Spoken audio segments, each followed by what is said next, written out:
Alrighty guys, in this challenge, what I want you to do is I only want to see elements on the screen moving when the game is actually running. Because as of right now, based on the logic that we have, we're spawning in more and more enemies every second because we repurpose them. Which means by the time the player starts, if he's been sitting here for a few minutes, the screen is just going to be cluttered with enemies. So what I want you to do is I want you to halt their behavior. They should only start spawning when the player has actually spawned in. So just to give you guys a starting point is we're dealing with the spawn manager because we're dealing with our enemies, right? And that's where we spawn them.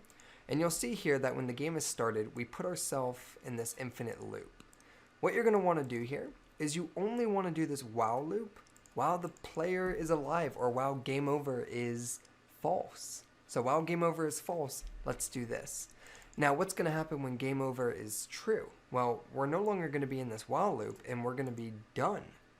That means that these coroutines will be over. They're not going to keep running once the player has died, because game over will then be true. These while loops will not work anymore.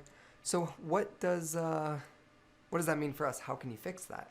Well, the first thought should be that when you spawn the player in from the player class, maybe the player can communicate to the spawn manager saying, hey, let's start spawning.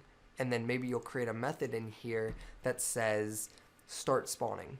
And that will start these new coroutines over again, similar to how we use void start to start them initially. So go ahead, give it your best shot.